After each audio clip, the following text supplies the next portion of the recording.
दोस्तों, आपने इस बात को ध्यान ज़रूर दिया होगा कि अधिकतर पूजा और पाठ करने वाले लोगों की ज़िंदगी खुशहाल नहीं होती जितनी कि दुष्ट व्यक्तियों की होती है। और यह सब देखने के बाद आपके मन में यह भी सवाल ज़रूर उठा होगा, लेकिन अच्छे लोगों के साथ ही बुरा क्यों होता है। लेकिन आज के समय में नई जनरेशन के लोग इस बात को नहीं मानते। इसका सबसे बड़ा कारण यह है कि वह धर्म ग्रंथों को पढ़ते नहीं हैं या फिर लिखी बातों पर विश्वास नहीं करते। तो दोस्तों, इस वीडियो में श्री कृष्ण और अर्जुन के बीच हुई वार्तालाप के जरिए मैं आपको बताने वाला हूं कि आखिर अच्छे लोगों के साथ बुरा ही क्यों होता है। और मैं उम्मीद के साथ यह भी कह सकता हूं कि यह वीडियो पूरा देखने के बाद आपके भगवान के प्रति लगाव और जिंदगी देखने का नजरिया भी पूरी तरह से बदल जाएगा। वीडियो शुरू करने से पहले आप सभी से अनुरोध है कि कमेंट में जय श्री कृष्ण ज़रूर लिखें और इस वीडियो को लाइक ज़रूर करें और इस चैनल को अगली नोटिफिकेशन के लिए सब्सक्राइब ज़रूर करें। तो अब मैं आपको बताने वाला हूँ कि आखिर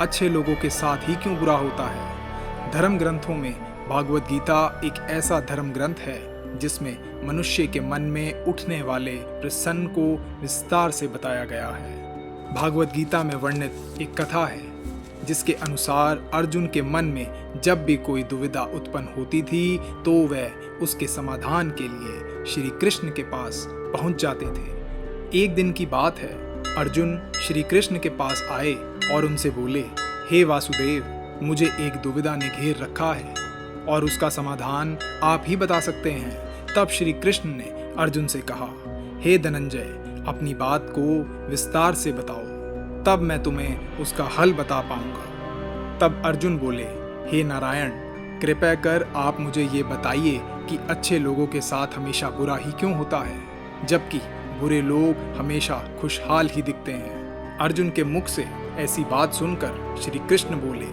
हे पार्थ, मनुष्य जैसा देखता है या महसूस करता है, वास्तव में वैसा कुछ नहीं होता। भले इंसान अज्ञानतावश उसकी सच्चाई को समझ नहीं पाता। श्री कृष्ण की यह बात सुनकर हैरान हो गए और बोले, हे नारायण, आप क्या कहना चाहते हैं, मैं समझ नहीं पाया। श्री कृष्ण ने कहा कि सुनो, तुम खुद ही समझ जाओगे। हर प्राणी को अपने कर्मों के अनुसार ही सुख दुख मिलते हैं, अर्थात जो अच्छे कर्म को करता है उसे अच्छा फल मिलता है, जो बुरे कर्म को करता है उसे बुरा फल मिलता है। क्योंकि अच्छे कर्म और बुरे कर्म इंसान पर ही निर्भर करता है। प्रकृति प्रत्येक को अपनी राह चुनने का मौका जरूर देती है, पर इसका फैसला करना कि वह किसके साथ चलना चाहता है, यह व्यक्ति विशेष की इच्छा पर ही निर्भर करता है। फिर कथा सुनाते हुए श्री कृष्ण जी बोले, बहुत समय पहले की बात है। एक नगर में दो पुरुष रहते थे, जिनमें से एक व्यापारी था जिसके लिए अपने जीवन में धर्म और नीति की बहुत महत्वता थी। वह पूजा पाठ और भगवान की भक्ति में बहुत विश्वास रखता था। चाहे कुछ भी हो जाए, वह मंदिर जाना नहीं भूलता था, ना ही धर्म दान के कार्य में कोई भी कमी रखता था। चाहे कुछ भी हो जाए, वह भगवान की नित्य ही पूजा अर्चना किया करता था। वहीं दूसरी ओर उसी नगरी का दूसरा पुरुष पहले पुरुष से बिल्कुल ही विपरीत था। वह मंदिर तो जाया करता था, पर पूजा करने के लिए नहीं, मंदिर के बाहर से चप्पल और धन चुराने के लिए। उसे दान, धर्म, न्याय, नीति किसी से कुछ लेना देना नहीं था। इतना ही कि वह मंदिर जाकर चोरी किया करता था। इसी तरह समय बीत गया और एक दिन उस नगर में जोर की बारिश हो रही थी, जिसकी वजह से उस नगर में पंडित के अलावा कोई नहीं था। यह बात दूसरे पुरुष को पता चला तो उसके मन में ये ख्याल आया कि अब यह सही मौका है मंदिर से धन चुराने का। अब वह बारिश में ही मंदिर पहुंच गया। मंदिर पहुंचते ही उस चोर व्यक्ति ने पंडित की नज़र बचाते हुए सारे धन को चुरा लिया और बड़ी प्रसन्नता से वहां से निकल गया।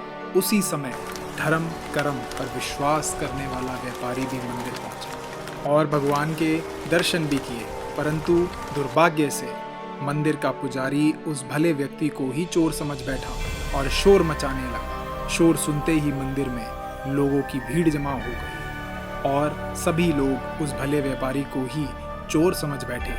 फिर उसे अपमानित करने लगे। यह सब देखकर वह भला व्यक्ति हैरान रह गया और उसे समझ नहीं आ रहा था कि उसके साथ यह क्या हो रहा है। फिर वह लोगों से बचता हुआ किसी तरह वह मंदिर से बाहर निकल आया, लेकिन दुर्भाग्य ने उसका साथ वहां भी नहीं छोड़ा। मंदिर से बाहर निकलते ही वहां एक गाड़ी से टकरा गया और वह भला व्यक्ति घायल हो गया। फिर वह व्यापारी लंगड़ाते हुए किसी तरह घर को जाने लगा।